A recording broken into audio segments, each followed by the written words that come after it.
So my bud Denzel came into town from London, so we just worked on a bunch of different projects. And in this episode, we're actually going to be doing another pull-away rug? Yeah, rug. So it should be fun.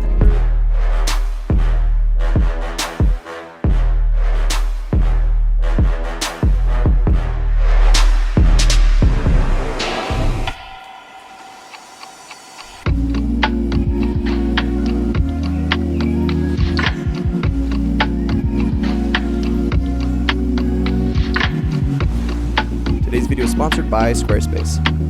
So we go back a couple months. Oh, first, we have reached 600k subs, which is super awesome, super grateful, and stoked about this rad community that we've made. Look at all you schmoody cutie pies. So, like I was saying, I did a video where I made a rug and shipped it off to Denzel, and then Denzel made half a rug. Oh, it's on my Instagram better. Here's one of the rugs.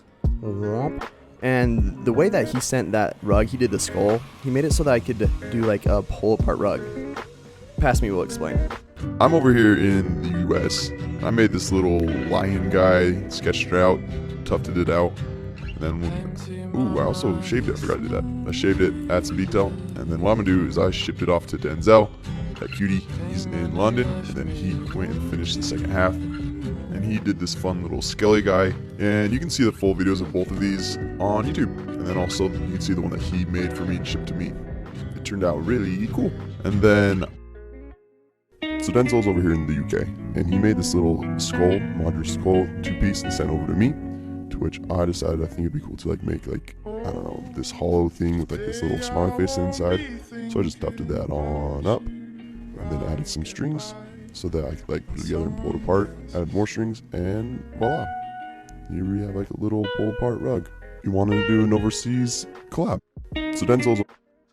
So Denzel had been planning this forever, for him to actually come and visit for a week, and finally, since the borders all opened up, we were able to do it. Cute little Denzel.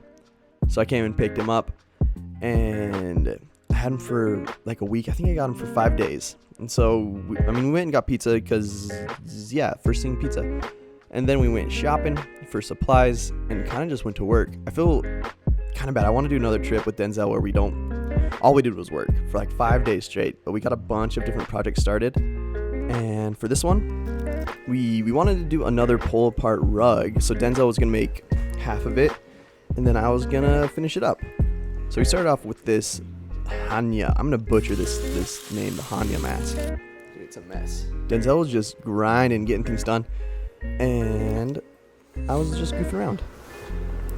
don't kill yourself. This is what you need right now. This is it. You got 5 days here with me. Yeah. I'm getting hurt. So Denzel managed to get that rug, his half done so quick, and also was launching one of his knitwear stuff while he was here. So much.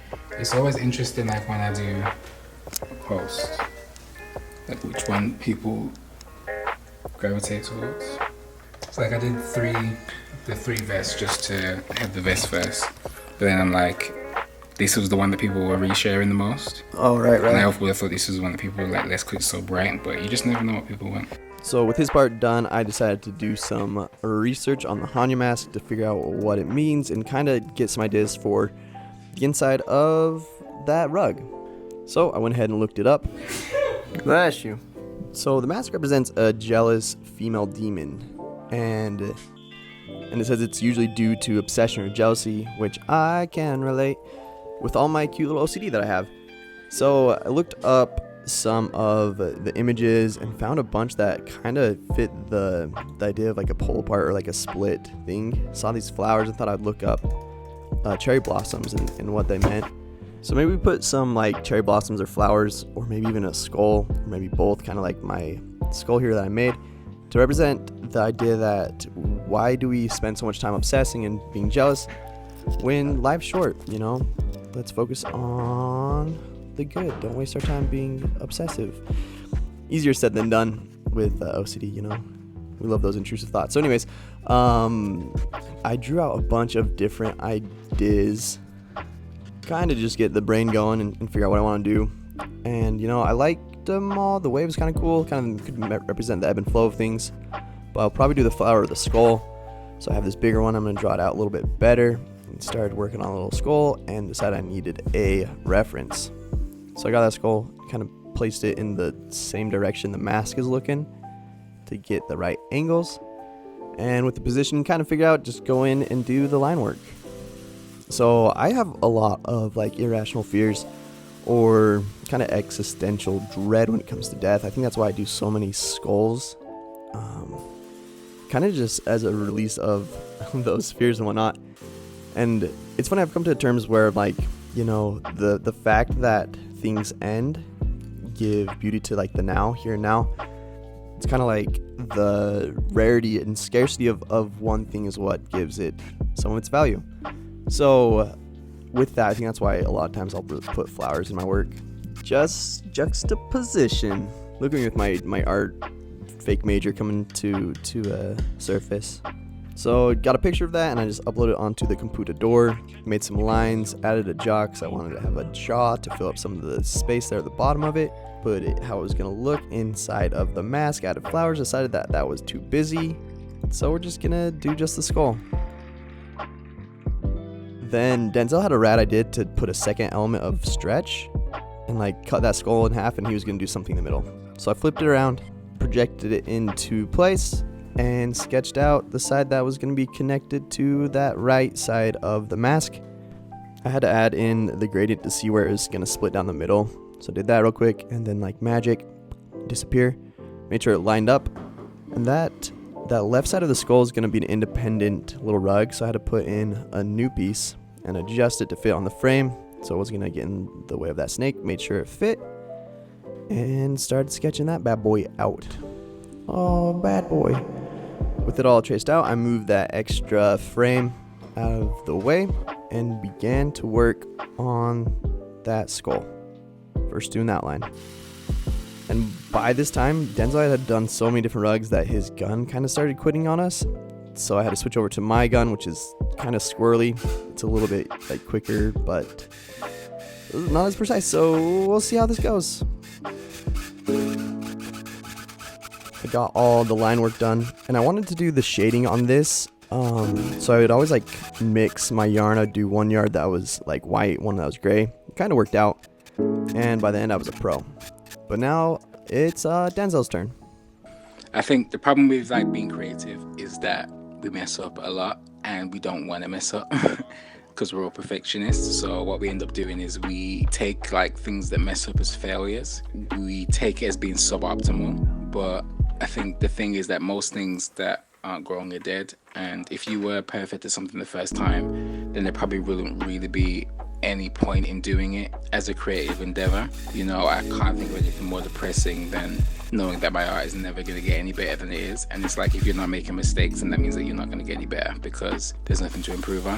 I think a lot of the time, you know, making those mistakes with your creativity, it kind of translates to how you deal with a lot of things in life. There's a lot of things that I've tried that just haven't gone well, and I think it's both given me a thick skin, which is great, but I think it's also helped me with things that do go well, because a lot of the time when you're doing creative stuff, there's like a middle part which is kind of ass, but like knowing that I can deal with mistakes and knowing like that mistakes aren't a huge deal, it always lets me get through those parts and then actually get to like, you know, the thing that actually worked in the end.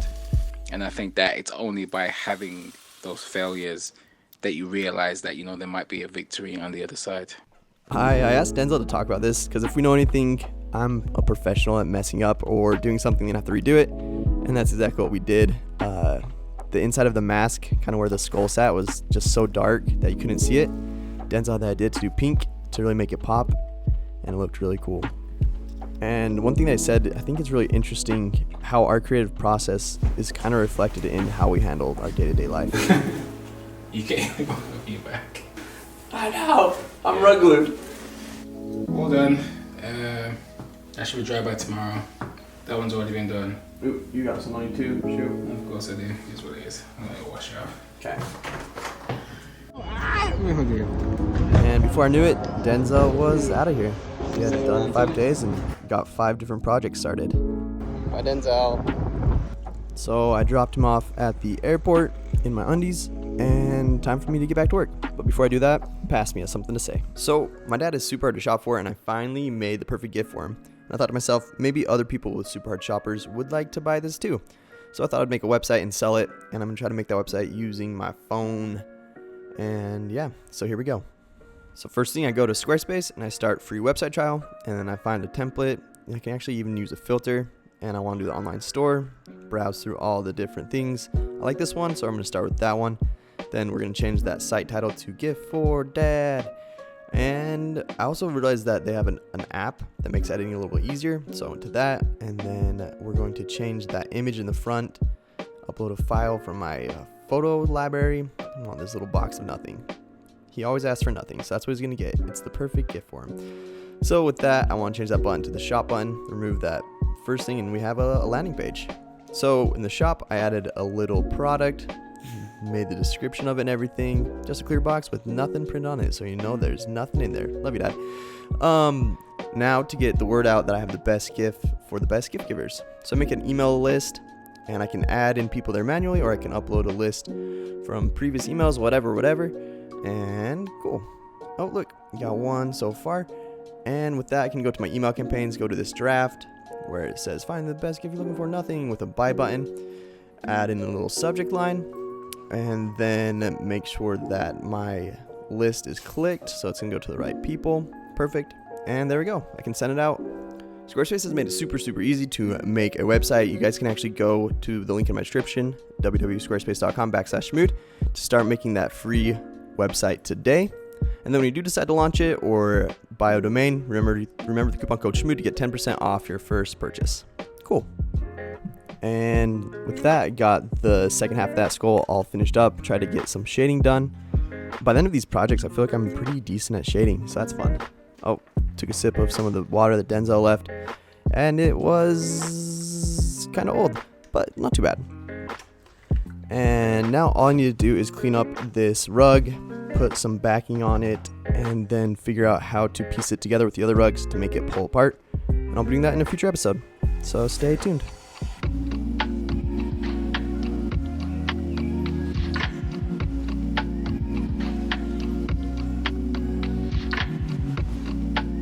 Alright, so be sure to like and subscribe. Go ahead and hit that bell notification. And yeah, if you want to be a Shmoody Pie and get your name on my video here at the end, just go to my website.